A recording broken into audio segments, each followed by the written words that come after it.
छत्रपती शाहू महाराजांचा परिचय जरी त्यांचा जन्म महाराष्ट्रात झाला असला आणि जरी त्यांचं कर्तृत्व महाराष्ट्रामध्ये असलं तरी सुद्धा महाराष्ट्रामध्ये त्यांचा खऱ्या अर्थानं परिचय संपूर्ण महाराष्ट्रातल्या बहुजन समाजाला मान्यवर कांशीरामजी यांनी करून दिलेला आहे। तोपर्यंत महाराष्ट्राला छत्रपती शाहू महाराजांचा परिचय नव्हता हे मी मोठ्या धाडसानं आपल्याला सांगत आहे। छत्रपती शाहू महाराजांचं कर्तृत्व जेव्हा कांशीरामजींचा उदय भारताच्या समाजकारणाच्या आणि राजकारणाच्या पटलावरती झाला त्यानंतर त्यांनी छत्रपती शाहू महाराज आणि महात्मा ज्योतिराव फुले यांचं कर्तृत्व, यांचं कार्य, यांचे विचार संपूर्ण भारतीय जनतेच्या समोर मांडले आणि म्हणून ते बहुजन समाजाला परिचित झाले। मित्रांनो, आज या ठिकाणी ही आरक्षण महापरिषद आहे।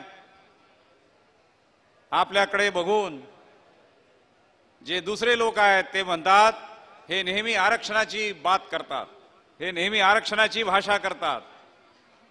आम्हाला असं सांगायचं आहे की आम्ही फक्त आरक्षणाची राजनीती करत नाही तर आम्ही आरक्षणाची समाजनीती देखील करतो, आरक्षणाचं समाजकारण देखील आपण करतो। केवळ आरक्षणाचं राजकारण करत नाही तर आरक्षणाचं समाजकारण देखील आपण करतो। हे आपण जरा समजून घेतलं पाहिजे की आरक्षणाचं समाजकारण म्हणजे काय। जेव्हा परमपूज्य डॉक्टर बाबासाहेब आंबेडकरांनी भारतीय राज्यघटनेमध्ये कलम 340चा अंतर्भाव केला त्यावेळेस सरदार वल्लभभाई पटेल, ज्यांचं नाव हे आत्ता झालेले पंतप्रधान म्हणजे प्रधानमंत्री नरेंद्र मोदी घेतात, त्या सरदार वल्लभभाई पटेलांनी म्हटलं होतं ये ओबीसी क्या है, ओबीसी कोण आहे असं सरदार वल्लभभाई पटेलांनी विचारलं होतं। खुद्द पटेल हे ओबीसी आहेत, नरेंद्र मोदी ओबीसी आहेत। ओबीसींच्या कल्याणासाठी बाबासाहेबांनी आर्टिकल 340 घटनेमध्ये टाकलं आणि जेव्हा त्याची चर्चा सुरू झाली तेव्हा ओबीसी कोण आहेत असा प्रश्न वल्लभभाई पटेलांनी नेहरूंना विचारला होता। बाबासाहेबांना हे माहिती होतं की या देशातला एक मोठा वर्ग हा इतर मागासवर्गीय आहे। हा जरी अनुसूचित जातीसारखा अस्पृश्य नसला, हा जरी अनुसूचित जमातीसारखा वनामध्ये राहणारा आदिवासी नसला तरी एक मोठा वर्ग हा इतर मागासवर्गीयामध्ये आहे आणि यांच्यासाठी स्पष्टपणे तरतूद करणे शक्य होणार नाही। म्हणून अप्रत्यक्ष तरतूद बाबासाहेबांनी आर्टिकल 340 टाकून त्या ठिकाणी केली। त्याचं आकलन बहुजन समाजाला झालं नाही, विशेषतः ओबीसींना झालं नाही आणि म्हणून मंडल कमिशन यायला आपल्या देशाच्या स्वातंत्र्य प्राप्तीनंतर 30 वर्ष लागले।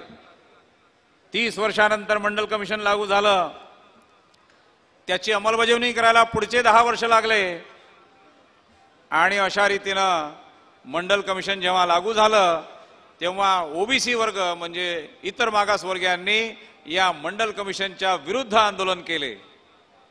बघा किती विस्मयकारक आश्चर्याची गोष्ट आहे की ज्यांच्या हितासाठी हे मंडल कमिशन होतं त्याच्या लाभार्थ्यांनी मंडल कमिशनला विरोध करावा आणि ब्राह्मणवादी आणि मनुवादी लोकांनी त्यांना पेटवावं, हे सांगावं की मंडल कमिशन अनुसूचित जातीच्या भल्यासाठी आहे। अशा प्रकारचा खोटा प्रचार संपूर्ण देशामध्ये केला। काही ओबीसींच्या विद्यार्थ्यांना आगी लावल्या, त्यांनी आत्महत्या केली, स्वतःला जाळून घेतले, अशा प्रकारचे नाटकं केले आणि देशामध्ये मंडल कमिशनच्या विरोधामध्ये सुप्रीम कोर्टामध्ये 32 कोर्ट केसेस दाखल केल्या। या 32 कोर्ट केसेसचा एकत्र निकाल सुप्रीम कोर्टाने दिला आणि 27% आरक्षण केवळ मंडल कमिशनमुळे इतर मागासवर्गीयांना लागू झाले।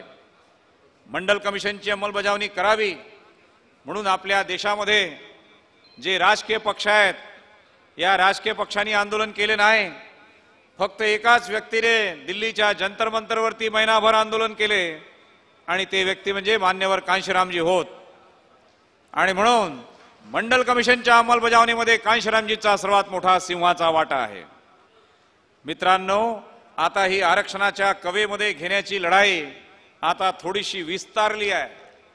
आता मुस्लिम समाजाला देखील आरक्षण मिळालेलं आहे। त्यामुळे मी नेहमी असं म्हणतो की जो आरक्षणाचा लाभार्थी आहे त्या सर्व आरक्षणाच्या लाभार्थ्यांनी आता एकत्र येण्याची गरज आहे। ही एक छत्री आहे, एक मोठी अम्ब्रेला आहे, छत्री आहे। त्या छत्रीमध्ये आतापर्यंत SC ST होते, त्यानंतर OBC आले, आता मुस्लिम पण आले आणि SC ST OBC आणि मुस्लिम समाज हे जर एकत्र आले तर या देशाची सत्ता आपल्या हातामध्ये घेण्यापासून त्यांना कोणीही थांबवू शकत नाही। यानंतर महाराष्ट्राचे उपाध्यक्ष आदरणीय बेले साहेब हे थोडक्यात आपले मनोगत ठेवतील, मी विनंती करतो। बंधूंनो, 26 जुलै 1902 मध्ये या देशामध्ये सर्वप्रथम कोल्हापूर संस्थानचे राजर्षी शाहू महाराजांनी आरक्षणाची सुरुवात केली। त्यांनी 50% आरक्षण त्यांच्या संस्थानात सुरू करून एक महान आदर्श या देशाला दिला आणि त्यांनी सामाजिक, आर्थिक आणि शैक्षणिक आरक्षण अशा लोकांना दिला का जे लोक हजारो वर्षापासून या गोष्टीपासून वंचित होते। त्या दलित, पीडित, शोषित समाजाला त्यांनी आरक्षणाची सुरुवात केली, त्यावर अंमलबजावणी केली आणि दाखवून दिलं या देशातील मनुवाद्यांना की हेही तुमच्यासारखे माणसं आहे, हेही तुमच्यासारखी बरोबरी करू शकतात, हे सिद्ध करून दाखवलं। माणगावच्या परिषदेमध्ये जेव्हा राजर्षी शाहू महाराजांनी भाषण केलं, बाबासाहेबही त्या ठिकाणी अध्यक्ष म्हणून होते आणि त्या परिषदेमध्ये सांगितलं राजर्षी शाहू महाराजांनी की आता दलितांना नेता मिळालेला आहे। मी जरी दलित उद्धाराचं काम करीत असलो तरी पण माझे जे प्रेम आहे तुमच्यावर ते गाईचे प्रेम आहे, खऱ्या आईचे प्रेम आता बाबासाहेब तुम्हाला देणार आहे, असं राजर्षी शाहू महाराज त्यावेळेस म्हणाले होते। आणि बाबासाहेबांनी त्या आरक्षण जे आहे संविधानात समाविष्ट केलं। बाबासाहेबांना अपेक्षित होतं की या देशातला माझ्या दलित, पीडित, शोषित समाज शिकून सवरून शहाणा होऊन, बाबासाहेबांना जे अपेक्षित होतं की पॉलिटिकल पॉवर ही ही मास्टरकी आपल्या हातात घेऊन आपल्या समाजाचा उद्धार करतील, परंतु आपण ते पातळी अजूनही गाठलेली नाही। आणि येणाऱ्या विधानसभेमध्ये आपण ती बाबासाहेबांचे जे स्वप्न होतं राजकीय सत्ता हातात घ्या तरच आपल्या समस्या सुटू शकतात। आणि म्हणून या देशाची, या महाराष्ट्राची चाबी आपल्या हातात घ्या, विधानसभेवर हत्ती चिन्ह असलेला निळा झेंडा फडकावा, हेच बाबासाहेबांचे स्वप्न पूर्ण केल्यासारखं होईल असं मी मानतो। जय भीम, जय भारत। यानंतर ज्यांची आपण आतुरतेने वाट पाहतात असे बहुजन समाज पार्टीचे राष्ट्रीय महासचिव आणि विदर्भ मराठवाडा खानदेशचे प्रभारी आदरणीय माने साहेब हे आपल्या समोर आपले मनोगत ठेवतील, मी त्यांना विनंती करतो। आज या कार्यक्रमाच्या निमित्तानं ज्यांनी बहुजन समाज पक्षामध्ये जाहीरपणे प्रवेश केला त्या सर्व बांधवांनी भगिनीचं एकदा जोरदार टाळ्या वाजवून आपल्या बहुजन परिवारामध्ये आपण त्यांचं स्वागत करूया। आणि ज्यांनी त्यांना पक्षामध्ये आणण्यासाठी काम केलं, कारण पक्षात आणायचं म्हणजे माझ्या पदाला पण धोका असण्याचा खतरा असतो, अशी भीती असताना सुद्धा काही लोकांना पक्षात आणणं धाडसाचं काम ज्यांनी केलं त्यांचं देखील कौतुक।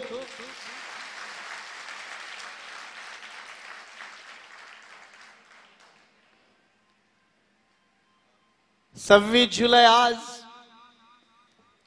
संबंध महाराष्ट्रामध्ये आरक्षण परिषदा संपन्न होत आहेत। आपल्या विदर्भामध्ये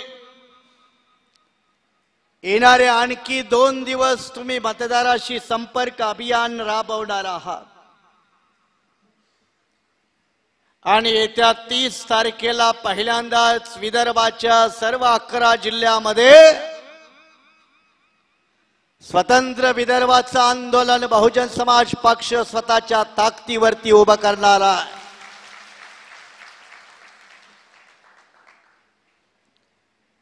त्यामुळं कार्यक्रम हे सतत आहे. खरं म्हणजे उमरेड विधानसभा क्षेत्रामध्ये तुम्ही एवढ्या संख्येने जमल्यानंतर मला एक बरं वाटलं. एक तरी काळजी संपायला हरकत नाही. एक तरी काळजी संपायला हरकत नाही. आता त्याचं उत्तर तुम्ही द्यावं. काळजी संपेल ना? आवाज काही तसा मजबूत येत नाही. आणि हे उत्तर देऊन माझी एकट्याची काळजी तुम्ही संपवणार नाही, तर पक्षाच्या अध्यक्षा बहनकुमारी मायावती आणि तुमची देखील काळजी तुम्ही संपवणार आहात.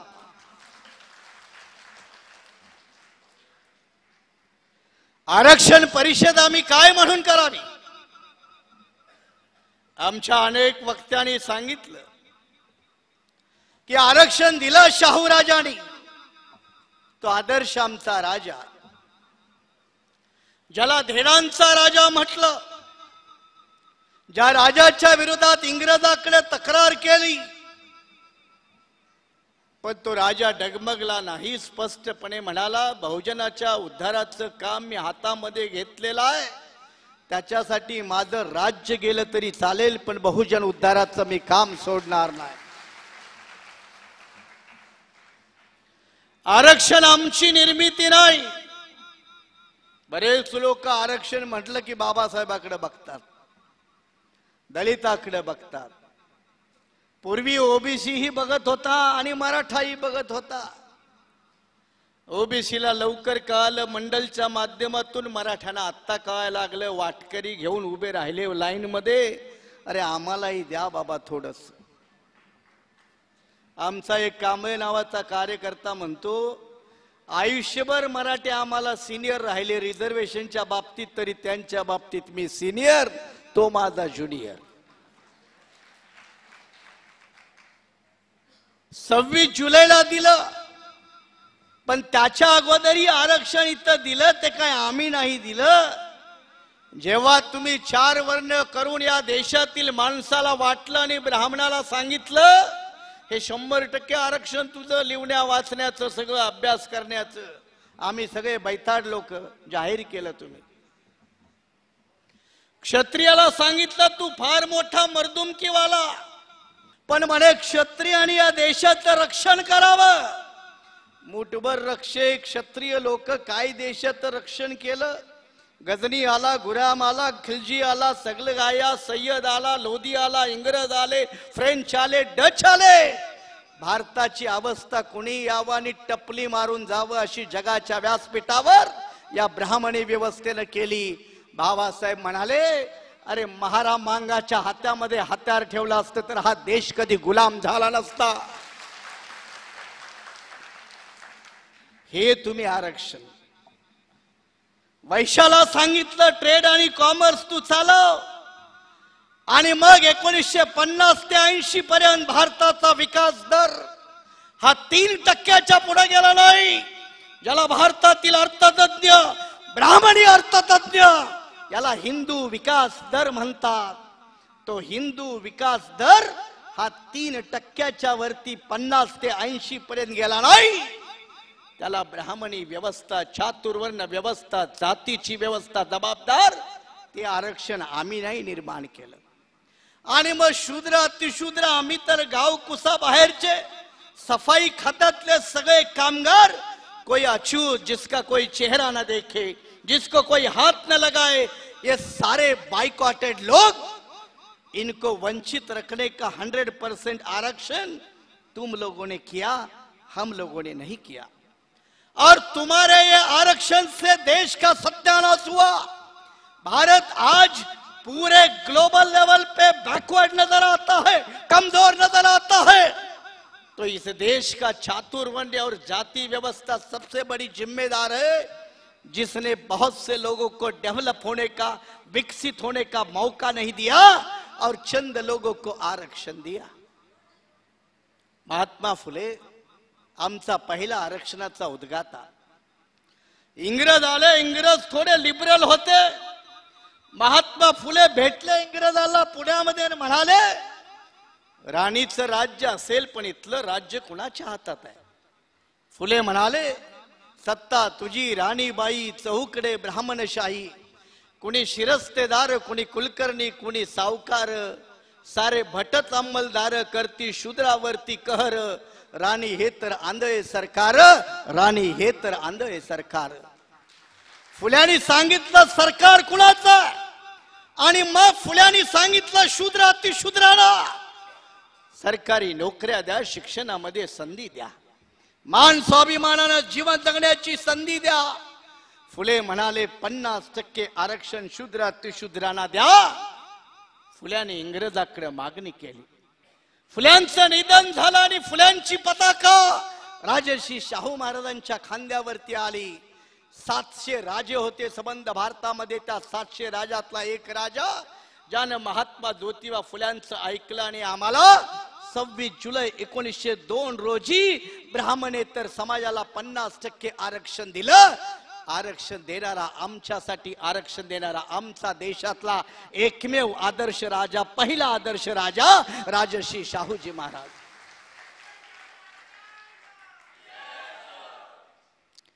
आरक्षण दिलं 2ला. काही लोकांना परवडेल, पचेल, आजही पचत नाही. त्यावेळेच्या पुण्यातील सदाशिव पेठी लोकांना बरं वाटलं नाही. तसाही शाहू महाराजांच्या आंदोलनाचा, सुधारणेचा मोठा विरोध पुण्यातून बाल गंगाधर टिळक यांच्या माध्यमातून होत होता. बाल गंगाधर टिळकने शाहू महाराजांनी आरक्षण दिल्याबरोबर केसरी नावाचा पेपर, त्या केसरीमध्ये कार्टून काढलं. एक आमचा बहुजन समाजाचा माणूस बसलेला टेबलावर दाखवला, समोर फाईल दाखवली आणि त्या माणसाचा चेहरा डुकराचा चेहरा दाखवला. कुणाचा चेहरा दाखवला? डुकराचा चेहरा दाखवला. कुणाच्या पेपरानं दाखवला? बाल गंगाधर टिळकांच्या केसरी पेपरनं दाखवला.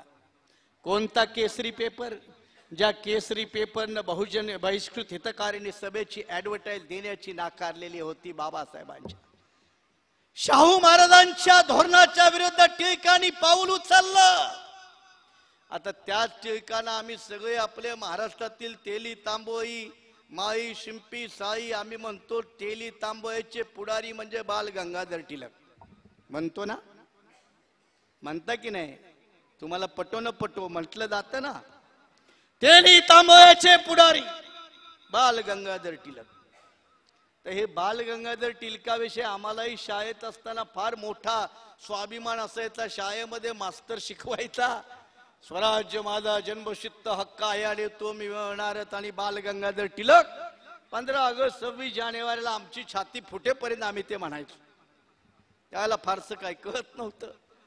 नंतर आंबेडकरी चळवळीमध्ये आल्यानंतर अभ्यास करताना माहीत झालं, उत्तरार्धामध्ये शेवटच्या आयुष्यामध्ये बाल गंगाधर टिळक पुण्याला आजारी असताना रामानंद चटर्जी नावाचे त्यांचे बंगालमधले एक मित्र भेटायला आले ना. रामानंद चटर्जी म्हणाले टिळकांना, टिळक जी चिंता मत करिए, आपके जीते जी रहते हुए इस देश को आजादी मिल जाएगी. तुम्ही जिवंत असताना स्वातंत्र्य मिळेल. टिळक उठता येत नव्हतं, पटकन उठून बसले म्हणाले, अगर ऐसा हुआ तो इस देश में पेशवाई का राज फिर से जरूर आएगा. आणि आम्हाला कळलं टिळकांचं स्वातंत्र्य म्हणजे काय.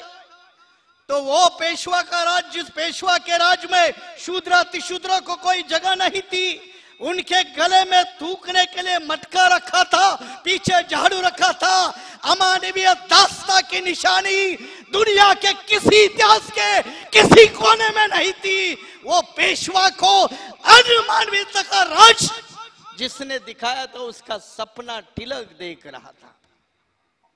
आणि ते टिळक म्हणे तेली तांबोयाचे पुढारी.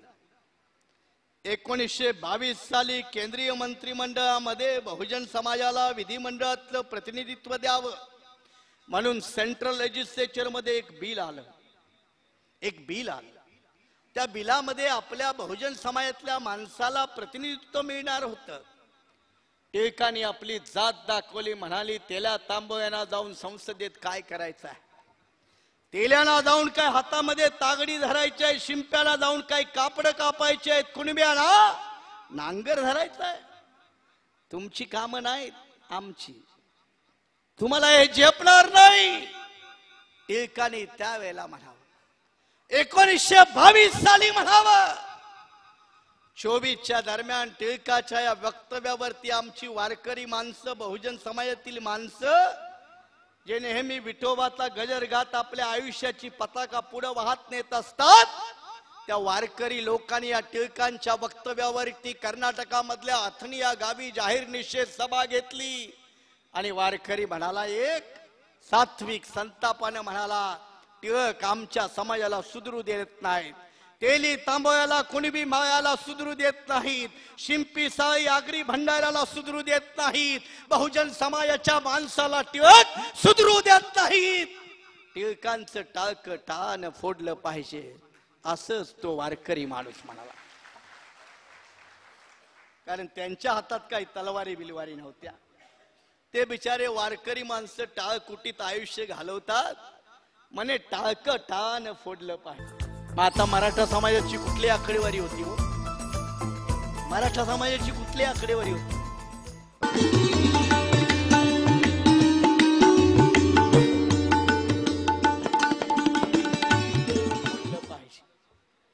एका बाजूला हे, तर दुसऱ्या बाजूला काँग्रेसचा दुसरा प्रचंड ताकदीचा नेता, ज्यानं संपूर्ण काँग्रेस पार्टी आपल्या हातामध्ये ठेवली, ते सरदार पटेल. 32 साली राऊंड टेबल कॉन्फरन्सला 30-32च्या दरम्यान इंग्रजांनी बहुजन समाजाचे प्रतिनिधी नेमले, वेगवेगळ्या जातीचे प्रतिनिधी नेमले. शिखांच्या वतीनं मास्टर तारासिंग गेले, मुसलमानांच्या वतीनं आगा खान, बॅरिस्टर मोहम्मद अली जिना, लियाकत अली खान असे वेगवेगळे गेले.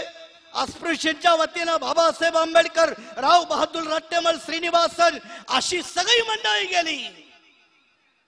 पटेल चिडले आणि पटेलांना पत्रकारांनी विचारलं, भाई कौन गया, कौन कौन गया? आणि पटेल म्हणाले, अरे कोई मोची गया, कोई घाची गया. काय म्हणाले सरदार पटेल? सरदार पटेल म्हणाले, कोई मोची गया, कोई घाची गया. मोची मतलब चर्मकार, घाची मतलब तेली, घाची मतलब तेली. आता त्यातलाच एक घाची दिल्लीत जाऊन बसलाय, तो म्हणे सरदार पटेलाचा पुतळा उभा करतो. तर सरदार पटेल ज्याच्या समाजाविषयी असं म्हणतो, तोच माणूस म्हणतो मी आता 200 करोड बजेट मध्ये दिले आणि सरदार पटेलांचा पुतळा स्टॅच्यू ऑफ लिबर्टी पेक्षा मोठा करणार. महात्मा फुले म्हणतात, अज्ञान के कारण सारा सत्यानाश.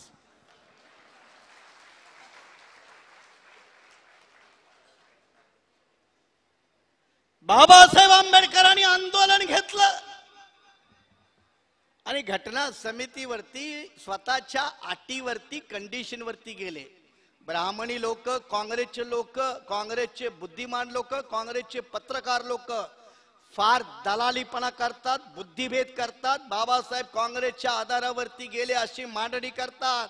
बाबासाहेबांचं 3 ठिकाणी भाषण आहे घटना समितीमध्ये. मी कुणाच्या गांधी, नेहरू, काँग्रेसच्या मेहरबानीवरती गेलो नाही, स्वतःच्या अटीवरती गेलो, ज्या माझ्या अटी काँग्रेसनं मान्य केलेल्या होत्या. त्यात एक अट की आरक्षण मी या लोकांना देईन, दलितांना, पिछड्या लोकांना आरक्षण देईन. SC ST तर मिळालं. ओबीसींचं आरक्षण देताना काँग्रेसनं प्रचंड मोठा विरोध केला. कारण बाबासाहेब आंबेडकर दलितांचे नेते झालेले चालेल, पण ओबीसींचे बाबासाहेब नेते होणार नाही, त्याची काळजी सुरुवातीपासून काँग्रेस पक्षाने घेतली. बाबासाहेबांचा सामाजिक मतदारसंघ दलितांच्या पलीकडे जाणार नाही याची खबरदारी काँग्रेस पक्षाने घेतली. आणि मग बाबासाहेब आंबेडकरांना ओबीसींच्या आरक्षणाच्या बाबत काँग्रेस पक्षाने विरोध केला, तेव्हा ओबीसीचे काँग्रेसमधील खासदार देखील गप्प राहिले, विरोध केला नाही काँग्रेस पक्षांचा. सारा सत्यानाश अज्ञान के कारण फिर एक बार हुआ. बाबासाहेबांनी राजीनामा दिला. राजीनाम्याच्या भाषणामध्ये परत आहे माझ्या इकडे टेबलवर, त्या भाषणामध्ये म्हणाले की दलित आदिवासींना मी जसं आरक्षण दिलं तसं ओबीसीना मला द्यायचं होतं, पण मला काँग्रेसवाल्यांनी करू दिलं नाही. 1954 मध्ये काउन्सिल ऑफ स्टेट्स मध्ये राज्यसभेमध्ये बाबासाहेबांचं दुसरं भाषण की मला आदिवासी सारख्या दलितासारख्या या आरक्षणाच्या सगळ्या सुखसोयी या ओबीसीला द्यायच्या होत्या, पण मला काँग्रेसनं हे करू दिलं नाही. आता काँग्रेसनं का करू दिलं नाही हेही समजण्याची गरज आहे. आमचे सगळे ओबीसी बांधव, सगळे बहुजन समाजाची माणसं काँग्रेसच्या नादाला एवढी प्रचंड प्रमाणे लागली होती की त्यांना दुसरं काही सुचत नव्हतं. 1951 साली जवाहरलाल नेहरूंनी सगळ्या राज्याच्या मुख्यमंत्र्यांना पत्र लिहिलं की व्यक्तिशः मी राखीव जागा धोरणाच्या विरोधात आहे. हे पत्र ऑन रेकॉर्ड आजही आहे, अनेक पुस्तकामध्ये ते छापलेलं आहे. 51 साली पत्र लिहितात नेहरू, जवाहरलाल नेहरू प्राईम मिनिस्टर म्हणून पत्र लिहितो, सगळ्या राज्याच्या मुख्यमंत्र्यांना लिहितो की व्यक्तिशः मी राखीव जागा धोरणाच्या विरोधात आहे. खालेलकर कमिशन एका बाजूला ओबीसीची समीक्षा करतात, त्यांना मांडणी करतात, आणि मग खालेलकर सुद्धा त्या शेवटी लिहितो कमिशनच्या की व्यक्तिशः मी जातीच्या आधारावरती ओबीसीना आरक्षण देण्याच्या विरोधात आहे. खालेलकर 55 ला गेला, 77 पर्यंत 75 पर्यंत ओबीसीचं आरक्षण मागं पडलं. दलितांचं आरक्षण घटनेत असून देखील बँकामधली भरती, पहिली भरती स्टेट बँक ऑफ इंडियातली पहिली भरती 1972 साली झाली. घटनेनं आरक्षण 50 साली दिलं आणि स्टेट बँक ऑफ इंडिया मध्ये दलित आदिवासींची पहिली भरती ही 1972 साली झाली. 27 वर्ष झालं नाही. रिझर्व्हेशन प्रमोशनच्या गोष्टी अनेक वर्ष शिल्लक राहिल्या. त्यावेळेला मग ओबीसी बांधवाच्या रिझर्वेशनचा प्रश्नच कुठं आला. आणि मग 75च्या दरम्यान इमर्जन्सीच्या कालखंडामध्ये विरोधी पक्षातली लोक म्हणाली की आम्ही ओबीसीचं आरक्षण मुद्दा घेऊ. काय घेतलं? म्हणाले अगोदर खालेलकर कमिशन लागू करू. सत्तेवर आले, म्हणाले आता आम्ही दुसरा आयोग नेमतो, मंडल आयोग नेमला. मंडल आयोगाने नेमला, 4 वर्ष घेतली. 80 साली रिपोर्ट आला. इंदिरा गांधीचं सरकार होतं केंद्रामध्ये. 80 साली येऊन सुद्धा मंडलाचा रिपोर्ट संसदेच्या सभागृहामध्ये येणार नाही याची काँग्रेस पक्षाने पूर्णपणे इंतजाम केला. आमचे ओबीसी खासदार गप, दलित आदिवासी खासदार, ओबीसीचे ढिगाणे खासदार आपल्या विदर्भात आहेत. तेल्याचे आहेत, कुणब्याचे आहेत, शिंप्याचे आहेत, हलबांचे आहेत, बरेचसे आहेत. सगळे आमदार खासदार गप्प. विदर्भात गप्प बसण्याची परंपरा फार जुनी आहे. विदर्भामध्ये गप्प बसण्याची परंपरा फार जुनी आहे आणि बहुजन समाजामध्ये तर फारच मोठ्या प्रमाणावर आहे. हे सगळे गप्प बसले आणि मग DS4च्या माध्यमातून कांशीरामजीने 81 ला नारा दिला, जिसकी जितनी संख्या भारी उतनी उसकी भागीदारी. वोट से लेंगे CM PM, मंडल से लेंगे SP DM. तेव्हा मंडल आयोग भारताच्या व्यासपीठावर आला. ओबीसीची पहिली भारतातील परिषद, ओबीसी की समस्या देश की समस्या, हा पहिला परिसंवाद कांशीरामजींनी दिल्लीमध्ये घडवून आणला. दुसऱ्या कुठल्याही दलित ओबीसीच्या नेत्याने घडवून नाही आणला. आणि ओबीसीला भारतीय राजकारणामध्ये पहिल्यांदा मोठं स्थान या चळवळीमध्ये कांशीरामजीच्या माध्यमातून निर्माण झालं. तेव्हा याच आपल्या विदर्भामध्ये DS4 BSPच्या सुरुवातीच्या कालखंडामध्ये आपले अनेक तरुण कार्यकर्ते कुणबी समाजाचे, शिंपी समाजाचे, तेली समाजाचे प्रचंड मोठ्या संख्येनं DS बरोबर होते, BSP बरोबर होते.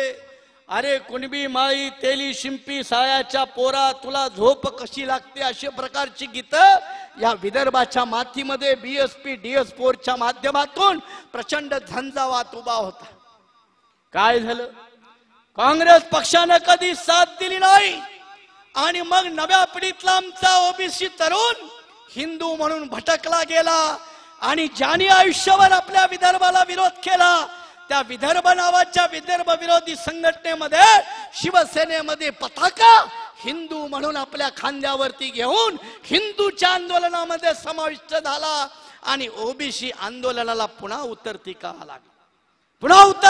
लागली बाळ ठाकरेंनी हे नेमकं हरलं. महाराष्ट्रामधील अग्रेसिव्ह आंबेडकरी आंदोलन त्याला काउंटर करण्याचं काम बाळ ठाकरेंनी महाराष्ट्रामध्ये चर्मकार असतील, मातंग असतील किंवा बहुजन समाजातील ओबीसी समाजातील यंग पोरं असतील, ते कोकणातील असो किंवा आणखी कुठले असोत, यांना धरून त्यांच्या खांद्यावरती भगवा झेंडा दिला आणि आपल्या डोक्यातलं ओबीसीचं भूत कमी करून टाकलं. आपणही काही कमी जातीवादी होतो का हो? आपणही ओबीसी होतो तरी ओबीसी मानतो का आपणाला? आम्ही थोडं ओबीसी मानायचं. पंजाबराव देशमुख आयुष्यभर सांगून कंटाळले, अरे बाबा बॅकवर्ड म्हणून नोंद करा. आम्ही थोडे बॅकवर्ड, आम्ही 94%, 95%, 96%, 98% हे सगळं त्यामध्ये मराठ्यांची बरोबरी. आणि मग आम्हाला कुणबी मराठा शब्द यायला लागला आणि मग कुणबी मराठ्याचा कुणब्याचा कधी मराठा झाला पत्ता लागला नाही. आणि मग हे सगळे मराठा म्हणून हिंदू म्हणून पुन्हा शिवसेना बीजेपी सारख्या संघटनेच्या मार्गाला लागले. आणि परिणाम काय झाला? महाराष्ट्रामध्ये ज्या शिवसेनानं, महाराष्ट्रामध्ये ज्या भारतीय जनता पार्टीनं मंडल आयोगाला विरोध केला, त्याच शिवसेना भारतीय जनता पार्टीनं आमच्या ओबीसींच्या तेली मायांच्या पोरांचा वापर करीत 18 वर्षाच्या मताचं नवीन बनलेल्या मतदाराचा वापर करीत महाराष्ट्रामध्ये 95 साली युतीचं सरकार आणलं आणि मंडल आयोग विरोधी ताकदीनं महाराष्ट्राची सत्ता बहाल केली. आणि मग त्या शिवसेनेचा हात धरून, शिवसेनेचा खांदा धरून भारतीय जनता पार्टी महाराष्ट्राच्या कानाकोपऱ्यामध्ये पसरली. आणि भारतीय जनता पार्टीनं कधी व मंडळाला आयोगाला समर्थन दिलं? कधी दिलं? VP सिंगांनी राजसत्तेवरती आल्यानंतर स्वतःचं सरकार वाचवण्यासाठी मंडल आयोगाचा वापर केला, तेव्हा भारतीय जनता पार्टीचा विरोध तर जग जाहीर होता. अशा पद्धतीनं भारतीय जनता पार्टीनं हा विरोध कायम ठेवला. आणि मग 1980-85च्या दरम्यान जेव्हा मंडल आयोगाच्या शिफारसी स्वीकारल्या, तेव्हा खाजगीकरणाच्या पर्वाला सुरुवात झाली होती. देशामधील सार्वजनिक उद्योगधंदे हे खाजगीकरणाकडे चाले. राज्याच्या नोकर निर्मितीचा दर हा प्रचंड प्रमाणामध्ये घसरला. सरकारी इन्व्हेस्टमेंट कमी झाली आणि त्यामुळं नोकऱ्या कमी झाल्या. तेव्हा मंडल आयोग लागू झाला. एका बाजूने मंडल आयोग लागू केला, दुसऱ्या बाजूने मग अडचण आणली, म्हणे क्रिमिलियर ठेवा आणि अर्धे ओबीसी तडीपार केले. आता ही बॅकवर्ड क्लास कमिशनची शिफारस आहे की 9 लाखाच्या वरती उत्पन्न असलेला ओबीसी याला क्रिमिलियर लावा. याने किती लाखावरती आणली? 4 की 6 लाखावरती आणली. म्हणजे बॅकवर्ड क्लास कमिशननं सांगितलं की 9 लाखाच्या वरती ज्याचं उत्पन्न त्याला ही क्रिमिलियरची अट लागली पाहिजे. यांनी 4 लाखावरती आणली, शिफारस मांडली नाही. इकडं महाराष्ट्रामध्ये 1700 कोटी रुपये या शिवाजीराव मोगेच्या खात्यानं आदिवासींच्या सोबत आमच्या तेलीमाई पोरांच्या स्कॉलरशिप रोखून धरल्या आणि 1700 कोटी रुपये आजपर्यंत महाराष्ट्र सरकारनं ओबीसीच्या पोरांच्या स्कॉलरशिपचे दिले नाही. आम्ही या गोष्टी सहजपणे विसरायच्या का? 1700 कोटी हे डुबवले. एका बाजूला नोकऱ्यांचा दर कमी केला आणि जेव्हा मेडिकल आणि इंजिनिअरिंग मध्ये आमची तेलीमायांची पोरं डॉक्टर इंजिनियर व्हायला लागली आणि केंद्र सरकारने कायदा आणला, तेव्हा हे म्हणाले ओबीसींचं आरक्षणाची टक्केवारी ठरवता येणार नाही. का नाही ठरवता येणार? म्हणे जनगणना आम्ही केली नाही. सुप्रीम कोर्ट म्हणाले जनगणना करा. सुप्रीम कोर्ट म्हणाले जनगणना करा ना. काँग्रेसच्या सरकारनं सुप्रीम कोर्ट मध्ये ऍफिडेव्हिट सादर केलं, म्हणे आमच्याकडे जनगणना ओबीसींची नाही, आकडेवारी नाही. आणि मग ओबीसीचं आरक्षण कसं ठरवायचं? मग भारत सरकारची दुसरी एक संघटना आहे नॅशनल सॅम्पल सर्वे नावाची. त्या नॅशनल सॅम्पल सर्वेकडे आकडेवारी असते आणि त्या आकडेवारीनुसार महाराष्ट्रामध्ये 42% हा ओबीसी आहे असं मानलं जातं. मग ती आकडेवारी होती. पण काँग्रेसच्या सरकारनं कारण दिलं सुप्रीम कोर्टात, म्हणे आमच्याकडे आकडेवारी नाही आणि त्यामुळे ओबीसीचं आरक्षण आम्ही सरकारी कॉलेजच्या इंजिनिअरिंग मेडिकलमध्ये, एम्समध्ये, IIMs मध्ये नाही लागू करू शकत. मग आता मराठा समाजाची कुठली आकडेवारी होती हो? मराठा समाजाची कुठली आकडेवारी होती? राणे कमिशन म्हणजे काय कमिशन आहे? ते वेगळं कमिशन आहे. मराठ्यांची टक्केवारी एवढी म्हणे 32% सांगितली, म्हणे 16% द्या ना. मराठ्याला रिझर्वेशन दिलं तर आमचा काय विरोध आहे का हो? कुठल्याही गरीब माणसाला, मग तो ब्राह्मण असला तरी त्याला रिझर्वेशन मिळावं, आमचा काही विरोध नाही. आमच्या नेत्या राष्ट्रीय अध्यक्षा बहनकुमारी मायावती यांनी ब्राह्मणाला सुद्धा आरक्षण दिलं. बिचारा गरीब ब्राह्मण, त्या गरीब ब्राह्मणाला सुद्धा आरक्षण दिलं, आमचा काही विरोध नाही. अरे तुम्ही आमचा छळ केला, तुम्ही आमच्या विरुद्ध भेदाभेद केला म्हणून आम्ही तुमचा छळ करू अशी आमची नीतिमत्ता नाही आणि आमच्या महापुरुषाची शिकवण ना.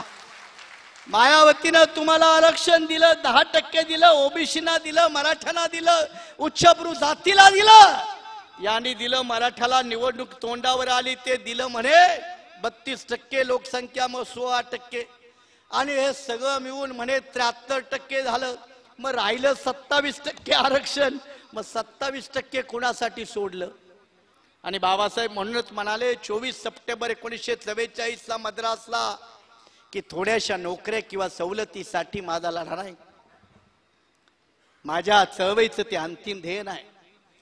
थोड्याशा नोकऱ्या किंवा काही सोयी सवलती यांच्यासाठी माझा लढा नाही, तर या देशामध्ये माझा समाज हा राज्य करणारा समाज बनला पाहिजे, त्याच्या हातामध्ये सत्ता असली पाहिजे, याच्यासाठी माझा लढा आहे.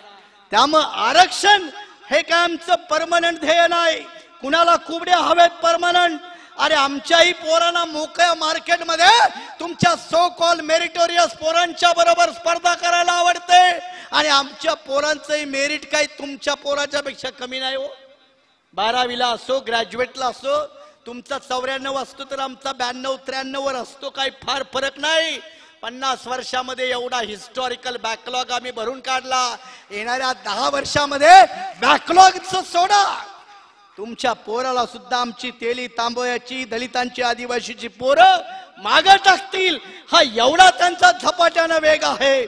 पण सरकारची धोरणं ज्या पद्धतीने चालतात, आणि आताही हा भारतीय जनता पार्टी नावाचा पक्ष, काँग्रेस पार्टी नावाचा पक्ष, शिवसेना, हे सगळे आरक्षण विरोधी, विदर्भ विरोधी त्यातले आहेतच, पण हे सगळे आरक्षण विरोधी, तेली तांबोई, दलित, आदिवासी यांच्या आरक्षणाचे विरोधी पक्ष ज्या पद्धतीने धोरण राबवतात.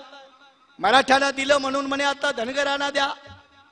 तर धनगरांना VJNT DTNTच्या ABC कॅटेगरीमध्ये 3.5% रिझर्वेशन आहे ना, पण म्हणे धनगरांना आदिवासी म्हणून द्या. धनगरांना काय म्हणून द्या? आदिवासींना द्या. म्हणजे आदिवासींच्या रिझर्वेशन मध्ये धनगरांचा समावेश करा. त्या आमच्या बिचाऱ्या अनेक समाजाच्या अशा स्त्रिया लगेच भटकतात आणि मग आपल्याला आश्वासन देण्यासाठी कुणी विदर्भाचं विजन मांडतो. अरे विदर्भाचं विजन, मग विदर्भाचं सांग ना पहिल्यांदा, विदर्भाचं विजन नंतर. तू पहिल्यांदा विदर्भाचं सांग ना. विदर्भाबद्दल सध्या काही बोलायचं नाही, केंद्राच्या अजेंडावरती विदर्भ नाही, मग विजन कसलं? मग विजन कसलं? ज्यांनी विदर्भातील जनतेचा वर्षानुवर्ष घात केला, धोकाबाजी केली, त्याने आता इथून पुढे विदर्भ विजनच्या बाता मारता कामा नये. हे राजकीय पक्ष येणाऱ्या निवडणुकीमध्ये आपला आरक्षणाचा प्रश्न असो, विदर्भाचा प्रश्न असो, ओबीसी जनगणनेचा प्रश्न असो, या सगळ्या प्रश्नाभोवती हे सगळे फिरत फिरत राहतील आणि आपल्याला फिरवत राहतील. गेल्या 8 दिवसामध्ये न्यायमूर्तीच्या नेमणुका तुम्ही बघता, काय न्यायमूर्तीच्या नेमणुकामध्ये आहे. आणि म्हणत गेली अनेक वर्ष भारतामध्ये ही बुद्धिवंतामध्ये, जाणकारामध्ये मागणी होत आहे की भारताच्या न्यायपालिकेमध्ये सुद्धा दलित, आदिवासी, ओबीसींचं रिझर्वेशन असलं पाहिजे, त्यांना त्यांच्याही प्रतिनिधित्व त्या न्यायपालिकेमध्ये मिळालं पाहिजे. पण हे काँग्रेस आणि बीजेपी वाले आपल्याला सहजासहजी तिथं प्रवेश करू देत नाहीत, प्रायव्हेट सेक्टर मध्ये प्रवेश करू देत नाहीत. अरे मायावती नावाची या देशाची एकमेव मुख्यमंत्री जिनं प्रायव्हेटायझेशन मध्ये सुद्धा रिझर्वेशन लागू केलं होतं उत्तर प्रदेश मध्ये, हा इतिहास आपल्याला आणि या भूमिका लोकांपर्यंत घेऊन जावं लागेल. आणि म्हणून आजच्या या आरक्षण परिषदेच्या निमित्तानं शाहू राजाकडून काय शिकावं? एक गोष्ट शिकावी. शाहू राजाने आरक्षण दिलं कारण ते राजे होते. ते राजे होते. आम्हीही राजे झालो तर आम्ही देऊ. आम्हीही राजे झाले तर आम्ही देऊ. त्यामुळे आरक्षण परिषदेच्या निमित्तानं जो राजा होता है वो देता है. बुद्ध के पास कुछ है छोड़ने के लिए, इसलिए छोड़ता है. जिसके पास कुछ है ही नहीं वो छोड़ेगा क्या? वो तो सब पकड़ने में लगा रहता है. राजाने दिलं आणि इसलिए एक पक्का बात है कि आरक्षण कौन देता है? राजा देता है, हुकुमरान देता है. और हमें भी अपने समाज की बात, आरक्षण की बात अगर आगे बढ़ानी है तो हमें भी इस देश का, इस प्रदेश का राजा बनना पड़ेगा, हुकुमरान बनना पड़ेगा. आणि त्याची सुरुवात येणाऱ्या विधानसभेपासून आपल्याला करावी लागेल.